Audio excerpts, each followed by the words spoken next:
Hey folks, Matt from artoftheimage.com. The Sony a7R Mark III. We were just discussing 22 points, I think I had. 22 interesting new features, 22 specs about this camera that make it so interesting and so exciting. Lots of people are talking about it. But I've also, in going through the specs, identified 5 anyways, points or things that could be seen as failings or features that didn't get delivered, things that you may not like about the Sony a7R Mark III, and they may cause you to look to the competition, perhaps the Nikon D850 or the Canon 5DSR, or wait for the coming Canon 5DSR Mark II. First and foremost, we have the 42.4 megapixel sensor, the same sensor, albeit the body's tweaked and the internals are tweaked, so we're getting more out of that sensor. But it still is the same sensor out of the Sony a7R Mark II. In other words, we're not getting a boost in resolution, and the a7R Mark II is a bit of a class leader that way. So Sony's giving ground, if you will, to the Nikon D850 at 46 megapixels, the Canon 5DSR at 50 megapixels. And, you could make the argument here that for the flagship, Sony should have taken the pole position again. I don't know what that would have meant. You could have had somewhere in the 50s. You could have had a 60 megapixel. Maybe they could have pushed it as high as an 80 megapixel like I was hoping for the Nikon D850. But the point can be made here that we saw no resolution gains. I know a lot of people are going to be happy with it exactly as is. They think it's enough. But when you're looking at flagships, now Sony is the third as far as resolution king. We've got Canon, we've got Nikon, and we've got Sony. The second thing that you may find missing on the Sony a7R Mark III is to do with the RAW and the file storage of RAW for taking photos. And we got RAW, we got JPEG, but we don't have lossless compressed RAW, which we do have on many other cameras. And it's something that I think some people are going to miss this. Some people were calling for it, and it's not there. So that would be the second thing that may be an issue for you. When we're dealing with a 42 megapixel sensor, those are some pretty big files.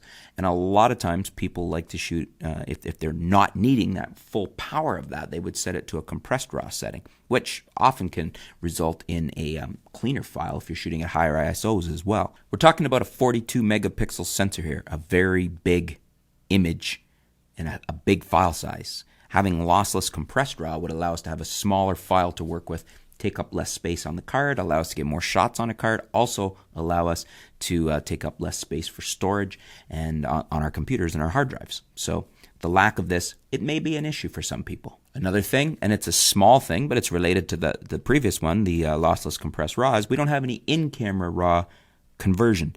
I don't think I've ever used this in a camera. Actually, maybe strike that. I think I did try it out, perhaps on the D5500 or something. But it's not something I generally would do. I guess I can see why you might need it, but it is a feature that other cameras have, a lot of other cameras have, and it's missing in the Sony.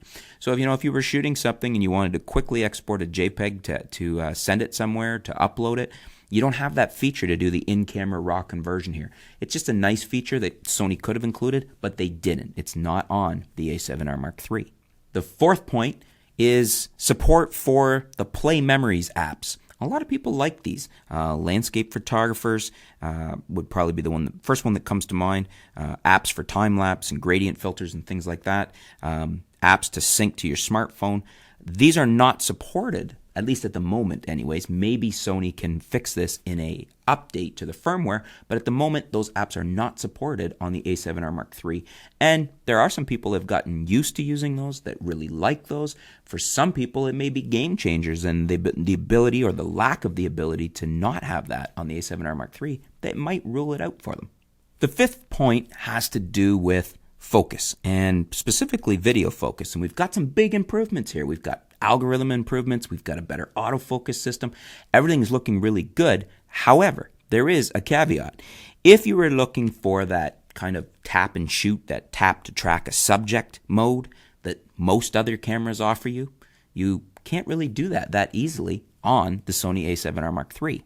They're still not accessible by quick tap to track. In other words, they're locking out the AF feature, the lock-on AF feature for you on the a7R Mark III. It's just not an option. Basically, you're left with the old center lock-on AF mode, and that's not as good, not as handy, not as advantageous as that tap to track subject mode where you can just boom, it's done.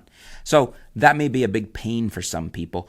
Again, it might be a smaller thing, but it could be significant when added with the other 4. So those are the 5 things, and I'm the first one to say none of these are huge. Perhaps the biggest thing would be the sensor for some people, but none of these are huge. Added together, they may start to sway you towards a D850 from Nikon or a Canon 5DSR. But I still think this is a very, very strong offering. Don't get me wrong here. I just wanted to point out these 5 things that could be issues, could have been on the camera, and weren't, basically. What do you guys think? Is there something else I've missed that you think is an issue or should have been on the A7R Mark III, the new Sony A7R Mark III? Do you think that these are important? Or is any one of these more important to you? Let me know. Leave your comments below. Let's discuss it. I'm curious to see if there's something I've missed that's a negative on this camera. If you think these are important negatives, what you think. Let me know in the comments below. Always interested to hear your feedback, to hear from you guys. And thanks for tuning in. Stay tuned. We'll be back soon here at artoftheimage.com.